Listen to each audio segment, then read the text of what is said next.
जय रघुवीर समर्थ शुका सारिखे पूर्ण वैराग्य जाचे वसिष्ठा परिज्ञान योगेश्वराचे कवी वाल्मिका सारिखा मान्य ऐसा नमस्कार माझा सद्गुरु रामदासा.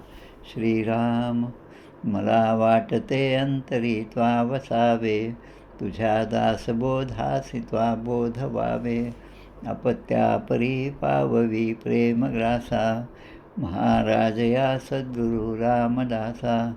जय जय रघुवीर समर्थ. शांताकारं भुजगशयनं पद्मनाभं सुरेशं विश्वाधारं गगनसदृशं मेघवर्णं शुभांगं लक्ष्मीकान्तं कमलनयनं योगिभिर्ध्यानगम्यं वन्दे विष्णुं भवभयहरं सर्वलोकैकनाथं. यं ब्रह्मा वरुणेन्द्र रुद्रमरुतस्तुन्वन्ति दिव्यैस्तवै वेदैः साङ्गपदक्रमोपनिषदैर्गायन्ति यं सामगाः. ध्यानावस्थितं तद्गतेन मनसा पश्यन्ति यं योगिनो यस्यान्तं न विदुसुरासुरगणा. देवाय तस्मै नमः. सर्वोपनिषदो गावो दुग्धा गोपालनन्दनः पार्थो वत्स सुधीर्भोक्ता दुग्धं गीतामृतं महत्. गोपाल कृष्ण भगवान की जय. जय जय रघुवीर समर्थ. श्रीराम जय राम जय जय राम. श्री केनोपनिषद याचा आपण विचार करत आहोत. एकेका श्लोकाचा अर्थ पाहत आहोत. केनोपनिषदाची सुरुवातच केन म्हणजे कोण, हे कोणामुळे होतं, अशी कोण प्रेरणा देतं, अशा प्रकारे या उपनिषदाची सुरुवातच आहे. शिष्य गुरूंना प्रश्न विचारतात आणि मग गुरु त्याचं उत्तरं देतात. यामध्ये 4 खंड आहेत. पहिल्या 2 खंडांचा आपण पहिल्यांदा विचार केला. त्यामध्ये ब्रह्म काय आहे, परब्रह्म आपण म्हणतो, परब्रह्म परमात्मा हे नावं दिले आपण. महाविष्णू की ज्याने हे जग निर्माण केलं, जो याचा पालन करता आहे, जो याचा संहार करता आहे, किंबहुना तो आपल्या सगळ्यांपासून वेगळा आहे असं असूनसुद्धा तो सगळ्यांच्या आतमध्ये आत्मरूपाने स्थित आहे. आपल्याकडून ज्या ज्या गोष्टी होत्यात, मग ते चांगल्या असो का वाईट असतो, तर वाईट असतील तर त्या आपल्या पूर्वकर्मानुसार आपण ते वाईट गोष्टी करतो. पण चांगलं करत असताना ते कुठल्या तरी शास्त्राला धरून असल्यामुळे त्या शास्त्राप्रमाणे आपलं वागणं आहे हे ज्याला समजतं त्याचा या ठिकाणी उद्धार होतो. पण ज्याला ही जाणच नाही, म्हणजे विवेक, अविवेकाचे फळ ते दुःख. ज्या ठिकाणी विवेकच नाही, चांगलं आणि वाईटाची जाणीव नाही, त्याच्याकडून कधीच चांगलं काम होत नाही आणि मग त्याच्या पदरी दुःखच पडतं. असं आपण यामध्ये आत्तापर्यंत पहिल्या 2 खंडातले श्लोक पण पाहिले आणि त्यामध्ये परब्रह्म काय आहे आणि ते कशाने आपल्याला समजू शकेल असे अनेक प्रश्न होते. यत् चक्षुषा न पश्यति येन चक्षुंशी पश्यति तदैव ब्रह्मत्वं विद्धि नेदम यदिदम उपासते. अशा प्रकारचे 5 मंत्र आपल्या पहिल्या खंडामध्ये आपण पाहिले की डोळ्याने आपण पाहतो, कानाने ऐकतो, मनाने आपण चिंतन करतो. आता या सगळ्यांच्यामध्ये कोण आपल्याला ही प्रेरणा देतं? या चक्षुषा न पश्यति म्हणजे ज्याच्यामुळे डोळे पाहू शकतात. पण कोणामुळे हे डोळे पाहू शकतात? म्हणजे मी डोळ्याने पाहतो हे बरोबर आहे, पण ती पाहण्याची शक्ती डोळ्याला कोणी दिली असा प्रश्न आहे. असे 3-4 श्लोक आपण पाहिले. यत् श्रोत्रेण न शृणोति आणि येन श्रोत्रम इदम श्रुतम की त्याच्यामुळे, ज्या परमात्मशक्तीमुळे माझे कान बाहेरचा आवाज ऐकण्यासाठी समर्थ होतात. मग आता तो कोण आहे, ती कोण प्रेरणा देते? तर तदैव ब्रह्मत्वं विद्धि नेदम यदिदम उपासते. म्हणजे कानाने जे श्रवण करतो त्यामध्ये श्रवण करण्याची जी प्रेरणा आहे माझ्या कानांना जो देतो ते स्वतः ब्रह्म आहे. म्हणजे आता ब्रह्मच काय आहे असा प्रश्न या ठिकाणी पहिल्या खंडामध्ये आलेला आहे. आता दुसऱ्या खंडामध्ये सुद्धा तेच गुण पुन्हा पुन्हा प्रगट केलेलं आहे की नाहम मने सुवेदेती नो न वेदेति वेदच यो नस्तत् वेद तद्वेद नो न वेदेति वेदच नाहम मने सुवेदेती. आता या ठिकाणी गुरु जे आहे ते शिष्याला प्रश्न विचारतात आणि शिष्य आपले विचार त्यांच्यासमोर प्रगट करतात. नाहम मने सुवेदेती. आता हे ब्रह्म तुमचं जे आत्तापर्यंत तुम्ही सांगितलं पहिल्या खंडामध्ये ते ऐकून ते मला स्पष्टपणे समजलं असं पण मी म्हणत नाही आणि ते मला समजलं नाही असं पण मी म्हणत नाही. म्हणजे आता दोन्हीकडून शिष्य म्हणतो, म्हणजे 100% नाही आणि 0% पण नाही, याच्यामध्ये असणारं माझं हे व्यक्तिमत्व आहे. यो नस्तद्वेद तद्वेदनो न वेदेती वेदच, म्हणजे अशा प्रकारची माझी अवस्था आहे. आता या ब्रह्मतत्वाला यस्य अमतं तस्य मतं, मतं यस्य न वेदसः. अमतं म्हणजे जो या ब्रह्मतत्वाला जाणत नाही, म्हणजे मी ते जाणत नाही असं जो म्हणतो, तस्य मतं म्हणजे त्याचं म्हणणं पुष्कळसं बरोबर आहे. पण मी आता ते सगळं जाणलं आहे.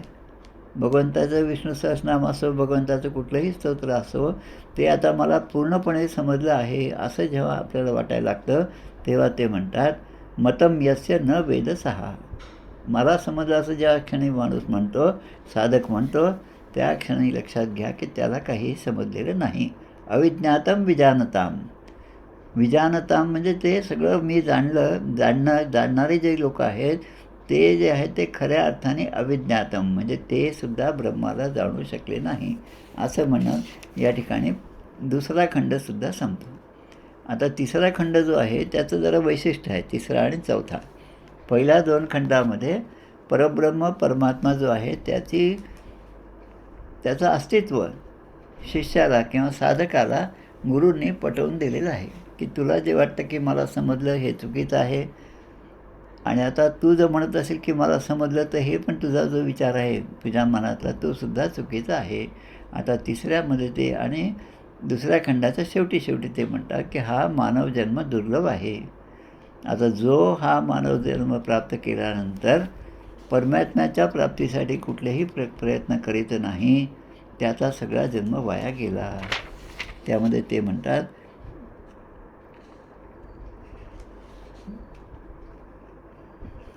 महती विनष्टी. याचा अर्थ काय की देवाने सगळं काही आपल्याला दिलं. कानाने श्रवण करण्याची शक्ती दिली, त्याच्यानंतर डोळ्यांना पाहण्याची शक्ती दिली. हे सगळं देवाने आपल्यावर केलेले उपकार आहेत की आता इतके योनी हा फिरून आला, 84 लाख योनी फिरून आला, तेव्हा त्याला आता हा नरदेह प्राप्त झाला. आता निदान आता तरी त्यांनी या परब्रह्म तत्त्वाला जाणलं पाहिजे, आणि ते जाणलं नाही तर मग याचा सगळा जन्म पुन्हा वाया जाणार आणि मग पुन्हा हा या जन्ममरणाच्या फेऱ्यामध्ये तो भटकत राहणार. भूतेषु विचित्य धीराः प्रेतास्म्यान लोकात अमृता भवन्ति. प्रत्येक भूतमात्रामध्ये तेच ब्रह्मतत्व आहे. हे ज्या योग्याला समजलं, हे ज्या साधकाला समजलं, तो प्रेत्यास्मान लोकात अमृता भवन्ति.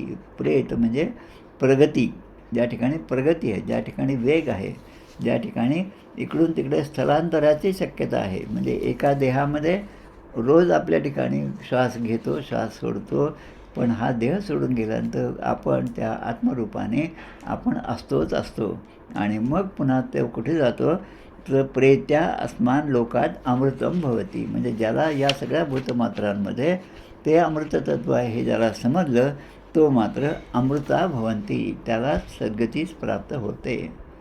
आता हा तृतीय खंड जो आहे तो आपल्याला आज पाहायचा आहे.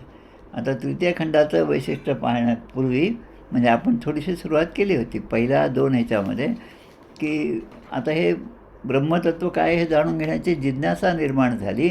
आता या ठिकाणी तृतीय खंडामध्ये एक चांगली कथा आहे. कथा म्हटलं की प्रत्येकालाच आवडते. श्रीमद भागवतामध्ये जरी तत्त्वज्ञान असलं तरी त्यामधल्या कथा पुन्हा पुन्हा ऐकल्या तरी त्या नवीनच वाटतात आणि साधक कथेमध्ये नेहमीच रमतो. विमान कितीदाही पाहिलं तरी म्हातारा माणूस असो किंवा तरुण पोरगा असो, लहान मुलगा असो, विमानाचा आवाज आल्याकडे आकाशाकडे पाहतोच आवाज आल्याबरोबर. आता ते कधी पाहिलं नाही असं नाही, किंवा त्यामध्ये बसलो नाही असंही नाही, त्यामध्ये बसण्याची इच्छा आहे असंही नाही, पण काहीतरी हे नवल आहे की जे आकाशातून इकडून तिकडे उडत जातो. मग आता हे नवल कोणामुळे आहे? केनोपनिषद या सगळ्या गोष्टींचं उत्तर देतं. त्यामुळे आता या तिसऱ्या भागामध्ये आता दृष्टांत आहे की जे जे प्राणीमात्र आहे, शक्तिमान आहे किंवा सुंदर आहे, प्रतीत होत आहे, चांगलं दिसत आहे, त्या सगळ्यांच्या ठिकाणी ही सफलता कुठून आली असा प्रश्न या ठिकाणी आहे. आता यासाठी आपण सगळेच समर्थ भक्त आहोत आणि त्यामुळे समर्थ यासाठी काय सांगतात हे आपण सुरुवातीला पाहून घेऊ, कारण हा रेफरन्स जो आहे तो पुन्हा पुन्हा या तिसऱ्या भागामध्ये येणार आहे. पूर्ण ग्रंथराज दासबोधामध्ये आपण जर पाहिलं तर त्यामध्ये 16वा दशक जो आहे, त्या 16व्या दशकामध्ये सप्तती अन्वयाचा दशक, त्यामध्ये आपल्या पंचमहाभूत जे आहे पृथ्वी, आप, तेज, वायू, आकाश यांचं स्तवन केलं आहे, त्यांचं महत्त्व समजावून सांगितलं आहे. आता हा जो तिसरा खंड आहे या उपनिषदाचा, त्यामध्ये सुद्धा अग्नी, वायू आणि इंद्रदेव हे किती शक्तिसंपन्न आहेत, त्यांचं महत्त्व काय हे सांगितलं आहे. म्हणून आता आपण समर्थांच्या भाषेत समर्थ काय सांगतात हे पाहूया आपण.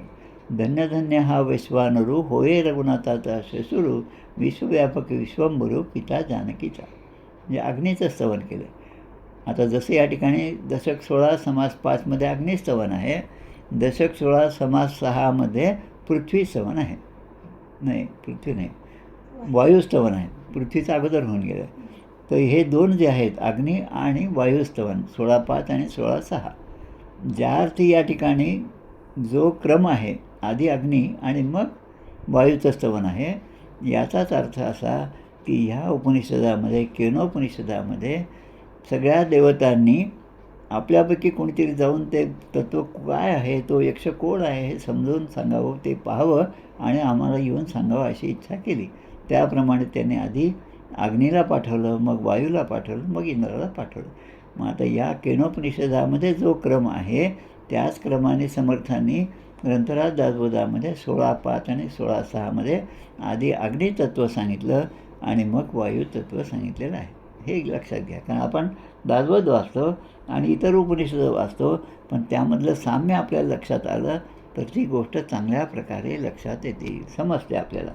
आता अग्निस्तवन करताना अग्निकरता सृष्टी चाले, अग्निकरता लोक झाले, अग्निकरता सकळ झाले लहान थोर, हे 2-3 समास जे आहेत ते खास करून या उपनिषदाच्या अभ्यासासाठी आपण वाचून घ्यावेत. पोटामध्ये जठराग्नी, तेणे क्षुधा लागे जनी, अग्निकरता भोजनी रुची येते. हा सगळा आपला अनुभव आहे. म्हणजे अग्नीचं महत्त्व किती आहे. आता या ठिकाणी सुद्धा जेव्हा अग्नी, तो यक्ष कोण आहे हे पाहण्यासाठी जातात, तेव्हा यक्ष विचारतात, तू कोण आहे, तुझ्यामध्ये कोणतं वीर्य आहे, कुठली शक्ती आहे. तेव्हा अग्नी स्वतःची बढाई त्या ठिकाणी करीत असतात. आता या 2 समासामध्ये समर्थांनी त्या अग्नीचं आणि त्या वायुदेवतेचं महत्त्व सांगले. अग्नी सर्वांगी व्यापक, उष्ण राहे कोणी एक, उष्ण नसता सकळ लोक मरून जाते. म्हणजे इथे अग्नी सांगत आहे की माझं महत्त्व एवढं आहे की मी आहे तरच सगळ्यांचं जीवन चालू आहे, मी गेलो तर मग हे सगळे थंडगार पडणार आहेत. असता अग्नीचे बळ, शत्रू जिंके तावत काळ. आता शत्रूला जिंकण्यासाठी योद्ध्याच्या ठिकाणी जे बळ आहे ते सुद्धा माझ्यामुळेच आहे. आता या उपनिषदामध्ये या तिसऱ्या खंडामध्ये जे सांगितलं सुरुवातीला की देवासुर संग्राम, की त्या संग्रामामध्ये देवांना विजय प्राप्त झाला. आता देवांना असं वाटत आहे की आमच्यामुळेच हा विजय प्राप्त झाला, आम्हीच एवढे बलाढ्य होतो, आमच्याकडे एवढे शूरवीर देव सगळे आहेत आणि म्हणून आमचा विजय झाला. आता जेव्हा आमचा विजय झाला, आमच्या शक्तीमुळे झाला असा शब्द आला, तेव्हा त्या ठिकाणी अभिमान वर येतो आणि तो अभिमान भगवंताला कधीही सहन होत नाही. हे आता आपल्याला या 2 समासावरून आणि या तिसऱ्या खंडावरून लक्षात येतं. ऐसा वन्नी उष्णमूर्ती, तो मी बोलिलो यथामती, न्यून पूर्ण क्षमाश्रुती केले पाहिजे. मी सगळं अग्नीचं वर्णन केलं, महत्त्व सांगितलं आणि त्यात जर काही कमी पडलं असेल तर ते मला क्षमा करा असं समर्थ म्हणतात. आता 16:6मध्ये वायुस्तवन आहे.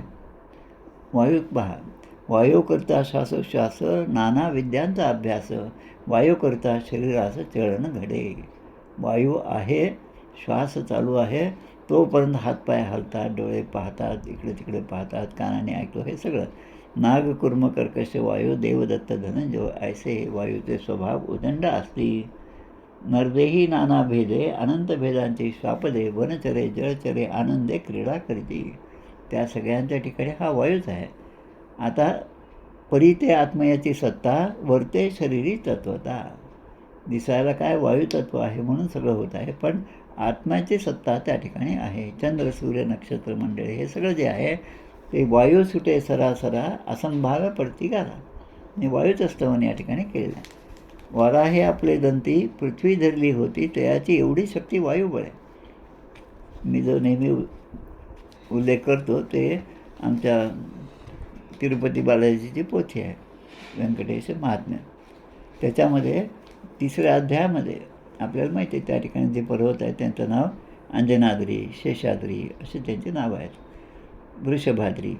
आता हे सगळे नावं का पडले, त्यामध्ये सुद्धा याच उपनिषदाप्रमाणे एक गोष्ट आहे की वायू प्रत्यक्ष आणि शक्तिवान असणारा तो नाग, ज्यावर भगवंताने पोहलेले आहेत, भगवंत नेहमी त्यावर झोपलेले असतात, तो शेषनाग जो आहे, या दोघांमध्ये भांडण झालं. खरं म्हणजे हे दोघे भगवंताचे सेवक आहेत, पण ते भांडण कशा प्रकारचं होतं हे त्या पोथीमध्येच वाचा, म्हणजे तुम्हाला अधिक जास्त चांगली मजा येईल त्याच्यामध्ये. आता ते वाचत असताना आत्तापर्यंत कित्येकदा वाचलं, पण या उपनिषदाचा भाग अभ्यास करत असताना अरे ही तर गोष्ट या उपनिषदामध्ये जी आपल्या व्यंकटेश महात्म्य पोथीमध्ये आहे हे लक्षात येतं. आता इथे जे आहे या 3य खंडामध्ये आता देवता विचार करतात की त्या ठिकाणी जो यक्ष आहे, यक्षाचं स्वरूप पाहिलं देवताने आणि देवता घाबरले. एवढं विक्राळ असं एवढं मोठं स्वरूप, एवढं विस्तीर्ण असं स्वरूप कोणाचं आहे आणि ते आपण पाहायला पाहिजे. आणि म्हणून त्याने आता विचार केला आपल्यापैकी आता कोणाला पाठवावं त्या ठिकाणी, असा विचार करून मग ते एकेकाची योजना करतात. आता यामध्ये योजना करताना 3घांची योजना झाली. सुरुवातीला वायुतत्व आहे, अग्नितत्व आहे, मग वायुतत्व आहे आणि मग इंद्रांना पाठवलेलं आहे. मागच्या वेळेस आपण पाहिलं जेव्हा अग्नीच्या ठिकाणी गेला, अहम जातवेदः, मी जातवेद आहे. आता त्या यक्षाने विचारलं की म्हणजे बाकीचं काही सांगण्यापेक्षा हे गेले कशासाठी की यक्षा तू कोण आहेस, तू या ठिकाणी कसा काय प्रगट झालास हे विचारासाठी मग याला पाठवलं होतं. पण झालं असं की त्याने प्रश्न विचारायला सुरुवात केली. आता त्याने प्रश्न विचारल्यामुळे आता याला उत्तर द्यावं लागलं. आता हा उत्तर देतो, ते अग्निम अब्रुवत जातवेदे एतत् विजानीहि किमिदं यक्षम इति. आता त्याने प्रश्न विचारला आणि मग तस्मिंस्तवीं किं वीर्यम, तुझ्यामध्ये अशी कोणती शक्ती आहे, अपिदम सर्व दहेयम. आता माझ्यामधली अग्निदेवता म्हणतो माझ्यामध्ये एवढी शक्ती आहे की या जगामध्ये जे जे आहे ते सगळं मी भस्मसात करू शकतो, एवढी माझी शक्ती आहे आणि त्यामध्ये कोणीही मला अडवू शकत नाही. आता एवढं त्याचा मोठेपणा ऐकला आणि ते यक्ष जे आहेत, खरं म्हणजे ते यक्ष वगैरे काही नव्हते. मागच्या असं आपण पाहिलं की या सगळ्या देवता आणि उपदेवता, या यक्षांचा क्रमांक जो आहे तो उपदेवतांमध्ये आहे आणि देवता म्हणजे आपण ज्याला देव म्हणतो ते सगळ्या देवता. आता या यक्षांना भगवंतानी त्या परब्रह्माने या ठिकाणी पाठवलं. कुठलं रूप घेतलं तर यक्षाचं रूप घेतलं. आता ते यक्षाने काय केलं, कारण ते प्रत्यक्ष भगवंत आहेत, प्रत्येकाच्या मनातलं जाणतात. आता याचा अभिमान आहे, देवांमध्ये अभिमान आहे, तो अभिमान पूर्णपणे कमी व्हावा म्हणून तस्मै तृणम निदधावेत दहेती. एक वाळलेलं गवत जे आहे ते त्याच्या पुढे ठेवलं आणि मग ते सांगतात निदधा वेत दहेती म्हणजे याला जाळून दाखव. वाळलेला काय म्हणतो आपण गवताची काडी तिथे समोर ठेवली. आता त्याला असं वाटलं की मी एवढं सगळं पराक्रम केला या देवासूर संग्रामामध्ये, एवढं सगळं मी केलं आणि मला म्हणजे देवतांना सगळ्यांना अभिमान झाला. त्यापैकी हे 3 आपल्याला नमुने पाठवलेत यक्ष कोण आहे हे पाहण्यासाठी.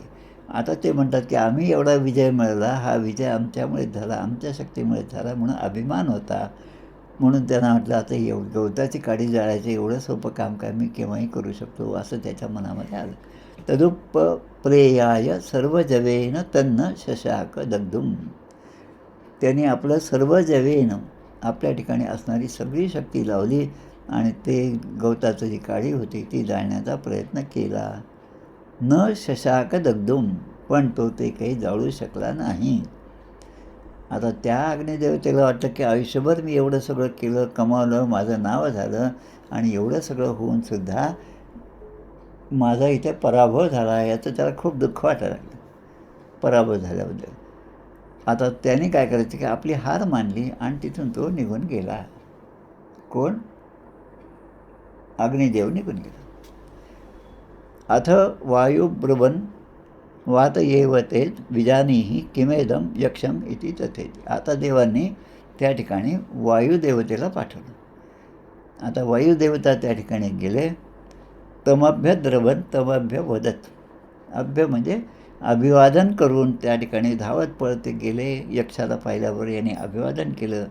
तमभ्य वदत, हात जोडून पुन्हा ते म्हणणार, पण तेवढ्यामध्ये त्यांनीच प्रश्न विचारला. आता याने सुरुवात केली, कोसी इति, तू कोण आहेस? वायुर्वह अहम अस्मी इत्य अब्रवीत मातरीश्वा. आता यक्षाने प्रश्न विचारल्यामुळे वायुदेवतेला आता आपलं सांगावं लागलं की मी वायुदेवता आहे, माझ्यामध्ये हा हा पराक्रम आहे, अहम अस्मी इति, आणि मला मातरीश्वा या नावाने ओळखतात. मातरीश्वा याचा अर्थ मी आकाशामधून कुठल्याही प्रकारचा आधार नसताना इकडून तिकडे जाऊ शकतो. म्हणजे आधार कोणताच नाही, पण मी कुठेही जाऊ शकतो, वायुतत्व. त्यामुळे आपले दारं खिडक्या बंद असले तरी आपण श्वास घेऊ शकतो. बाहेर गेल्यानंतर खूप मोठा सोसायटीचा वारा आला तरी त्या वायूमध्ये, त्या सगळ्या वाऱ्यांमध्ये सुद्धा आपण श्वास घेऊ शकतो. पण हे सगळं जेव्हा मोठ्या प्रमाणावर होतं तेव्हा मात्र त्या देवतेला झालेला अभिमान जो आहे तो हळूहळू कमी झालेला आपल्याला दिसतं. इतकं मोठं वादळ येतं की त्या ठिकाणी मोठमोठे झाडं, काय एखादी बिल्डिंगसुद्धा पडून जाते. अग्नी एवढ्या प्रकारे येतो की जिथे अग्नी नव्हताच त्या ठिकाणी तो प्रगट होतो आणि सगळं जाळून टाकतो. सुनामी वगैरे आपण जे पाहतो त्यामध्ये हे सगळं आपल्या लक्षात येतं. आता सांगण्यासारखी उदाहरणं खूप आहेत. जेव्हा त्या चेन्नई, मद्रासला आम्ही गेलो होतो, त्याच्यानंतर 1 महिन्याचीच गोष्ट आहे. तो सुनामी जेव्हा त्या ठिकाणी धडकला तेव्हा आम्ही त्यावेळेस समुद्राच्या पाण्यापर्यंत गेलो होतो. पण जेव्हा नंतर 1 महिन्याने जेव्हा चित्र पाहिलं की त्या ठिकाणी असणाऱ्या ज्या कार पार्किंगमधल्या गाड्या होत्या त्यासुद्धा त्या वादळामध्ये त्या समुद्राच्या पाण्यापर्यंत जाऊन पोचल्या आणि ते पाणी इतकं वाढत आलं. म्हणजे केव्हाही कोणतीही गोष्ट होऊ शकते, एवढं अग्नीचं महत्त्व आहे आणि एवढं वायूचं महत्त्व आहे. आता याने तर सांगितलं की माझं नाव मातरीश्वा आहे. आता समर्थ आपल्याला दशक 13 समास 9 आत्मविवरण नावाच्या समासामध्ये सांग. आता जसं आत्ताच आपण पाहिलं अग्नीचं आणि वायूचं महत्त्व समर्थाने सांगितलं 16व्या ह्याच्यामध्ये, तसं 13व्या ह्याच्यामध्ये सुद्धा सांगतात, वायू सरिसा परिमळ येतो, परितो परिमळ वितळून जातो. सुगंध असेल तर छान वारं आलं की आपल्या अरे वा किती छान सुगंध येतो आहे. परितो परिमळ वितळून जातो. आता तो राहतो का नेहमीसाठी? नाही राहत. तो त्या वायू आपल्याकडे आल्याबरोबर तो आपल्याला सुगंध येतो आणि तोच वायू धुळी घेऊन येतो परी तेही जाय. त्यामुळे वावटळ धूळ जी आहे ते सुद्धा आपल्या घरामध्ये येतो म्हणून आपण लगेच दार वगैरे लावतो. घरामध्ये धूळ येते, दार लावा.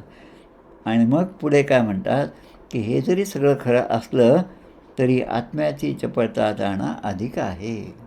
वायू असो, अग्नी असो, कोणतंही पंचमहाभूत असो, आत्म्याची चपळता जी आहे, आत्म्याचं सामर्थ्य जे आहे ते सगळ्यांपेक्षा जास्त आहे. आता हे काचं कारण काय? कारण आत्मा जो आहे तो परब्रह्माचा अंश आहे. जे परब्रह्म या ठिकाणी यक्षाच्या रूपाने प्रगट झालं होतं. वायू कठीणास आढळतो, आत्मा कठीण भेदून जातो. कठीण काही गोष्ट असली की वायू तिथे अडतो. पर्वतावर जेव्हा खूप जोराचं वारा किंवा ढग असतात ते ढग तिथे आदळल्यावर लगेच पाऊस पडतो आणि आत्मा कठीण भेदून जातो. आत्मतत्व, आत्म्याने मी जसा विचार करू, माझं मन जसं जसं जाईल त्याप्रमाणे त्या गोष्टीकडे माझं मन धावत जातं. वायू झळझळा वाजे, आत्मा काहीच न वाजे. समर्थ पुन्हा त्या ठिकाणी दोन्ही सांगतात की वायूचं महत्त्व आहेच आहे, पण आत्म्याचं महत्त्व त्यापेक्षा जास्त आहे. आता इथे ही जी कथा आहे या उपनिषदामध्ये तीसुद्धा अशीच आहे. आता अग्नीला यक्षाने प्रश्न विचारला तेव्हा त्यांनी सांगितलं, फार अवघड काम मला दिलं असं काही नाही, सोपं काम आहे, यासाठी तर मी काही प्रयत्न करायची गरज नाही. या गवताच्या कडेला मी कसंही उडवून लावू शकतो. पण त्याने खूप प्रयत्न केला तरी पण त्याला ते करता आलं नाही. तस्मेच त्वयं किम वीर्यम अपिदम सर्वम आददीयम. आददीयम म्हणजे मी सगळं उडवून लावू शकतो. तदिदम पृथिव्याम इति. पृथिव्याम म्हणजे हे सप्तमीचं रूप आहे. पृथिव्याम, पृथ्वीपासून आलेलं. पृथिव्याम पृथ्व्योः पृथ्वीषु म्हणजे अधिकरण सप्तमी. आता इथे म्हणतात की योग्य नाव असणाऱ्या वायुदेवा, तुझ्यामध्ये अशी कोणती शक्ती आहे ते मला सांग. यत इदम सर्वम आददीयम. जे जे या जगात आहे ते सगळं मी उडवून लावू शकतो. वायूने आपलं सगळं मोठेपणा सांगितलं. आता वायुदेवतेला सुद्धा तो साधं गवताची काडीसुद्धा त्या ठिकाणून उडवता आली नाही. जो वायुदेव तर म्हणत होता की मी या जगातल्या प्रत्येक गोष्टीला माझ्या बळाने, माझ्या शक्तीने एका क्षणात उडवून लावू शकतो. मग साधं वाळलेलं गवतसुद्धा त्याला ते उडवून लावता आलं नाही. साहजिकच त्यालासुद्धा अपमान झाल्यासारखं वाटलं. आपण जेव्हा ते द्रौपदी स्वयंवर म्हणा किंवा तिकडे रामजानकी विवाह जे आहे, ते धनुष्य उचलायचं, हे जे प्रसंग आपण टी व्हीवर पाहिले, आपण नशिबवान आहोत की टी व्हीवर या सगळ्या गोष्टी आपण आपल्या डोळ्यांनी पाहिलेल्या आहेत. मग त्या ठिकाणी जे दुष्ट भावनेने आले ते येताना खूप गर्वामध्ये चालत आले, पण ते धनुष्याला ते हलवूसुद्धा शकले नाही. आणि मग जाताना मग इकडे तिकडे न पाहता खाली मान घालून सगळे निघून गेले. तसंच या ठिकाणी अग्निदेवता आणि वायुदेवतेचं झालेलं आहे. अथेंद्रम आता आता हे दोघे जर परत आले तेव्हा देवता सगळा विचार करायला लागला की अरे हा यक्ष कोण आहे हे आपल्याला समजून घ्यायचं होतं, आणि त्यासाठी आपण या दोघांची निवड केली, वायू आणि अग्नी. पण दोघेही हात हलवत परत आले. त्याने आपली हार मानली. म्हणजे हा यक्ष काहीतरी आपल्या सर्वांपेक्षा मोठाच आहे. खरं म्हणजे कोण आहे यक्ष? तो म्हणजे परब्रह्म आहे, ते तत्व आहे. आता असं असेल तर आता कोणाला पाठवा असा प्रश्न आला. आणि अथेंद्रम अब्रुवन मघवन एतत् विजानीहि किमेतत् यक्षम इति. आता त्यांनी इंद्रदेवतेला देवताने सांगितलं, इंद्रदेवता तुम्ही आता जा मध्वन, इंद्राचं एक नाव आहे मध्वन. इंद्रदेवता एतत् विजानीहि, तुम्ही या गोष्टीला जाणून घ्या तिथे जाऊन आणि चांगला शोधून परत या. काय की एतत् यक्षम किम इति, हा जो यक्ष आहे तो कोण आहे, त्याला इथे कोणही पाठवलं आणि तो कशासाठी आला आणि तो आपल्यावर एवढं काय जबरदस्ती करत आहे हे सगळं पाहून या म्हणून त्या इंद्रदेवतेला पाठवलं. तत् अभ्यद्रवत, आता तो इंद्रसुद्धा अग्नी आणि त्या वायूप्रमाणे धावत पळत त्या ठिकाणी गेला. अभ्यद्रवत, त्या ठिकाणी हात जोडले आणि आता तो प्रश्न विचारला. त्याने प्रश्न विचारला. आता प्रश्न हात जोडले म्हणजे त्या यक्षाला त्याने पाहिलं. आत्तापर्यंत या तिघांनी पण यक्षाला पाहिलं, अग्नीने पाहिलं, वायुदेवतेने पाहिलं, पण पाहून त्याच्याशी काही बोलायच्या आधीच त्याने इतकं सोपं काम सांगितलं की यांना करतासुद्धा आले नाही. आता स्वतःची हार मानून मग काही यक्षाला विचारायची हिंमतसुद्धा झाली नाही, म्हणून हे दोघे परत आले. आता तिसऱ्यांना इंद्रदेवतेला पाठवलं की आता तू तरी जा आणि हे सगळं काम व्यवस्थित करून ये. आणि तथेती तथा इति, तुम्ही जसं म्हणाल तसं मी करतो. तमभद्रवत तस्मात् निरोधते. आता जेव्हा इंद्रदेवता यायला लागली, इंद्राने डोळ्यांनी त्या यक्षाकडे पाहिलं. आता पण या दोघांनीसुद्धा पाहिलं होतं. म्हणजे तिघांनी डोळ्यांनी त्या यक्षाच्या स्वरूपाला स्पर्श केला. जेव्हा आपण एखादी गोष्ट आपल्याला दिसते तेव्हा आमच्या फिजिक्समध्ये आहे की आपल्या डोळ्यातून जे किरण त्या वस्तूपर्यंत जातात आणि त्या वस्तूपासून परावर्तित झालेले किरण आपल्या डोळ्यामध्ये जेव्हा येतात तेव्हाच ती वस्तू आपल्याला दिसते. तसं या ठिकाणी इंद्रदेवता, वायुदेवता आणि अग्निदेवता या तिघांनाही त्या यक्षाचं दर्शन झालं. पण यामध्ये श्रेष्ठ देवता कोण निघालं ते सांगतात की आता इंद्राने वरून आला. आता हे इंद्राची परिस्थिती काय ते लक्षात घ्या.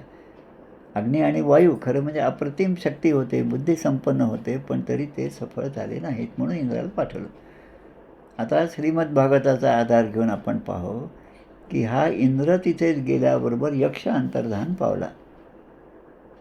आता सर्वसाधारणपणे आपल्याला काय वाटतं की समोर मोठा कोणीतरी पैलवान येत आहे असं पाहिल्यावर एखादा दुबळा माणूस जो तो त्या ठिकाणी पळून जातो. तसं इंद्रालाही वाटतं कदाचित हा थोडा कमी दर्जाचा असेल म्हणून हा तिथून अदृश्य झाला. आता ह्या इंद्राने विचार केला. आता इंद्राचं काय महत्त्व आहे पहा की कोणी जर 100 अश्वमेध यज्ञ केले तर त्याचे अश्वमेध यज्ञ इंद्रदेवता मोजत असते, पण त्याने 100 केले की त्याला इंद्रपद प्राप्त होते. म्हणजे आता याचा 100वा यज्ञ झाला तर माझं आसन डळमळीत आहे. म्हणजे इंद्रदेवता, देवतांचं सुद्धा जे राजा असलेला इंद्र हा सुद्धा आता आपल्या त्या खुर्चीसाठी घाबरत राहतो. मग आजकालच्या राजकारणात प्रत्येकजण घाबरतो, यात काही विशेष नाही, कारण यांना हे समजतच नाही. इंद्रदेवतासुद्धा घाबरतं. आता या ब्रह्मदेवाने काय केलं त्या ठिकाणी की गायी गोपी ज्या आहेत त्या गोप जे आहेत जे जंगलामध्ये गायी घेऊन गेले होते त्यांना हळूहळू आपल्या तिथून हो तर ते ब्रह्माने गायी गोपी त्या नेले आणि सगळ्या लपवून ठेवल्या. आता त्याला सुद्धा अभिमान झाला. कोणाला? ब्रह्मदेवाला. आता कोणतेही देवतेला अभिमान झाल्यावर परब्रह्म जे आहे तो अभिमानाचा नाश करण्यासाठी ज्या ज्या लीला करतात त्याचप्रमाणे या लीला या ठिकाणी आहेत. जसं इंद्राने वरुणाला सांगितलं या गोकुळामध्ये आत्तापर्यंत खरं म्हणजे आपल्याला सगळं यज्ञाचा भाग मिळत होता, आपली पूजा केली जात होती, पण आता आपली पूजा होत नाही, हे काही बरोबर नाही. मग वरुण देवतेला पाठवलं आणि वरुण देवतेला सांगितलं की हे सगळं गोकुळ तू पाण्याने बुडवून टाक, नष्ट करून टाक. म्हणजे स्वतःच्या अभिमानाने हे सांगितलं. पण तिथे भगवंत आहे, तो भगवंत म्हणजे साक्षात परब्रह्म आहे, जे या ठिकाणी यक्षाचं रूप घेऊन आलेले होते. आता त्या परब्रह्माने आपल्या नुसत्या एका करंगळीवर तो गोवर्धन पर्वत उचलून धरला. म्हणजे प्रत्येकाचा अभिमान जो आहे तो नाश करण्यासाठी भगवंत वेगवेगळ्या रूपाने अवतार घेतात. आता या ठिकाणी जेव्हा इंद्रदेवता गेले तेव्हा त्या इंद्रदेवतेच्या त्या आल्याबरोबर यक्षाने त्या ठिकाणून ते तिरोधते, तस्मात तिरोधते म्हणजे अदृश्य झाले. आता अदृश्य झाले तो स्वतः त्या ठिकाणी अदृश्य झाला. आता त्यामुळे आता प्रश्न पडला की आता कोणाला विचारायचं? पण ज्या ठिकाणी ती देवता यक्ष उभा होता त्याच ठिकाणी आता स तस्मिन एवाकाशे स्त्रियम आजगाम. आता ज्या ठिकाणी तो यक्ष उभा होता त्याच ठिकाणी आता एक स्त्री उभी असलेली ह्या इंद्राने पाहिलं.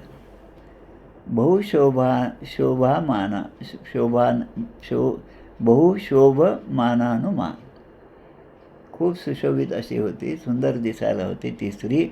आणि ते पाहिल्यावर या इंद्राने तिच्यापर्यंत जाऊन आता विचारायला सुरुवात केली.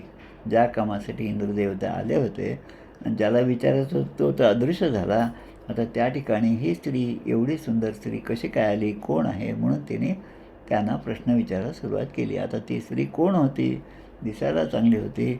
आणि हैमवती ताम होवाच किमेतम यक्षम इति. हैमवती, हिमवंता, हिम म्हणजे हिमालय पर्वताची कन्या असणारी ती, अनेक नावाने अपर्णा, त्यामुळे पार्वती या रूपाने ती स्त्री त्या ठिकाणी आली. आता तिलाच याने विचारलं किम एतत् यक्षम इति. किम एतत् यक्षम इति. एतत् म्हणजे हा यक्ष कोण आहे, त्याला इथे कोणी पाठवलं. म्हणजे आता तिने सांगायला सुरुवात केली कोण आहे. आता कोण आहे असं सांगितल्यानंतर आता ही विचार करते की आता माझी योजना या ठिकाणी कशी झाली. आता भगवंत आहेत, शिवपार्वती आहे, अर्धनारी नटेश्वर रूपामध्ये आहेत. अर्धनारी आणि नटेश्वर. जेव्हा आम्ही हिमालयात गेलो होतो तेव्हा तिथे यांचं ज्या ठिकाणी लग्न झालं ते सुद्धा मंदिर आम्ही त्या ठिकाणी पाहिलं. खूप सुंदर असं जुनं मंदिर आहे. ती कंपनं त्या ठिकाणी जाणवतात. आपल्याला तिथे वेळ नसतो म्हणून आपण आपलं नुसतं उभ्या दर्शन घेतलं की चला आता संध्याकाळ पण आपल्याला आपल्या त्या लॉजवर आपल्या त्या धर्मशाळेत जायचं म्हणून घाई असतं.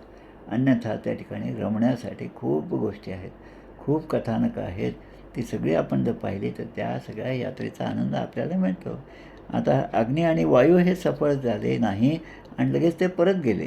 आता इंद्राचं मोठेपणा हे जे आहे ते या ठिकाणी सांगितलेलं आहे. आता या ठिकाणी हा 12वा श्लोक जो आहे, 12वा मंत्र जो आहे या खंडातला या ठिकाणी समाप्त होतो. आता त्या ठिकाणी पुढचा जो आहे भाग, चौथा खंड, आता त्यामध्ये या तिघांच्या 3 देवता ज्या आहेत, अग्नी, वायू आणि इंद्र, या इतर देवतांपेक्षा श्रेष्ठ आहेत. अन्य देवता ज्या आहेत त्याच्यापेक्षा या तिघे श्रेष्ठ आहेत.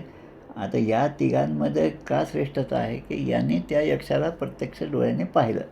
म्हणजे त्यांच्या चक्षूंनी त्या यक्षाचं दर्शन घेतलं. म्हणजे यांचे डोळे त्याच्यापर्यंत पोहोचू शकले.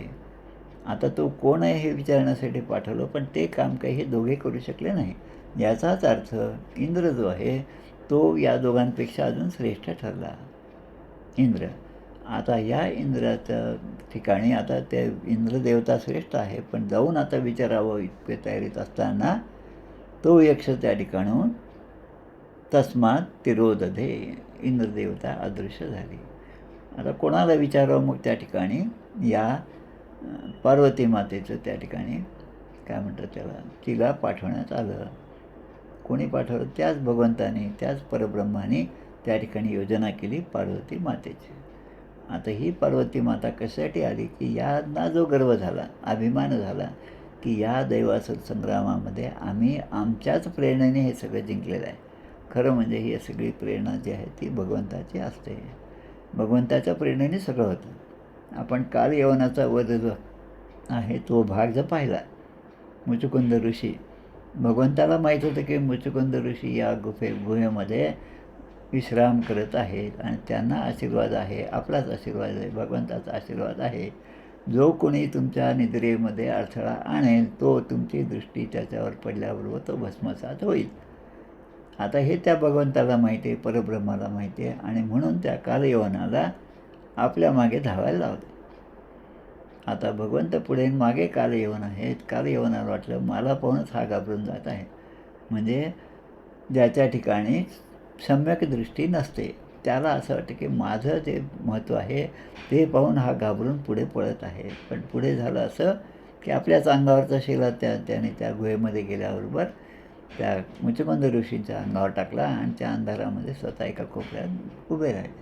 म्हणजे चांगल्या गोष्टी, वाईट गोष्टी या सगळ्या ज्या घडतात त्या भगवंताच्या प्रेरणेने, भगवंताच्या योजनेनुसार घडतात. म्हणजे देवाचे जे मनोगत तेच आपले उचित इच्छेसाठी भगवंत अंतरू नये. म्हणजे जे जे घडतं ते सगळं देवामुळे घडतं. आता जे घडतं, जे यश आले ते माझ्यामुळे आलं. आता उद्याचं रिझल्ट आहे माझ्या माहिती 12वीचं. सगळ्या मुलांना जे वाटतं अगदी बरोबर आहे. त्यांना त्यांच्या वयामध्ये जे यश मिळालं ते यश त्यांच्या अभ्यासामुळे, त्यांच्या प्रयत्नामुळे वाटतं. हे अगदी सांगत त्या वयामध्ये तेच वाटलं पाहिजे. आता जर आपल्यालाही सुद्धा असंच वाटत असेल की मी होतो म्हणून एवढा मोठा संसार झाला, एवढं यश प्राप्त झालं, तर मग आत्तापर्यंत पोथ्या वाचल्या त्याचं काय झालं असा प्रश्न आपल्याला पडतो. आता हे प्रश्न पडणं हे सुद्धा चांगली गोष्ट आहे, पण त्याचं उत्तर त्या भगवंतामुळे आहे हे जोपर्यंत समजत नाही तोपर्यंत या नरदेहाचं सार्थकता होणार नाही. म्हणून या नरदेहाचं सार्थक होण्यासाठी ते परब्रह्मतत्व काय आहे हे जाणून घ्यायचं. म्हणून उपनिषदाचा मुख्य भाग ते परब्रह्मतत्व काय आहे. उपनिषद जरी संख्येने जास्त असले तरी प्रत्येकामध्ये हाच भाग आहे. आणि मग ते जाणत असताना ज्या ज्या गोष्टी आपल्या हिताच्या आहेत ते आपल्याला सद्गुरूच्या कृपेने प्राप्त होतात. आता जे सगळं प्राप्त झालं त्याचा जर आपण त्या संधीचा फायदा नाही घेतला तर मग पुन्हा आपलं जन्ममरण जे आहे ते आहेच आहे. पण त्यातून काही जे सुटले ते मात्र परमपदाला प्राप्त झाले. म्हणून या ठिकाणी आपण या तिसरा खंड जो आहे तो तिसरा खंड आपण पाहिलेला आहे. आता पुढच्या वेळेस म्हणजे उद्याच आपण आता चौथ्या खंडाची प्रस्तावना, चौथ्या खंडाकडे आपण वळणार आहोत. चौथ्या खंडाबरोबर हे आपलं केनोपनिषद पूर्ण होईल. कदाचित पुढच्या आठवड्यामध्ये ते पूर्ण होईल. त्यामुळे आपण या ठिकाणी थांबूया. गोपाल कृष्ण भगवान की जय. जय जय रघुवीर समर्थ. श्रीराम जय राम, जय जय राम.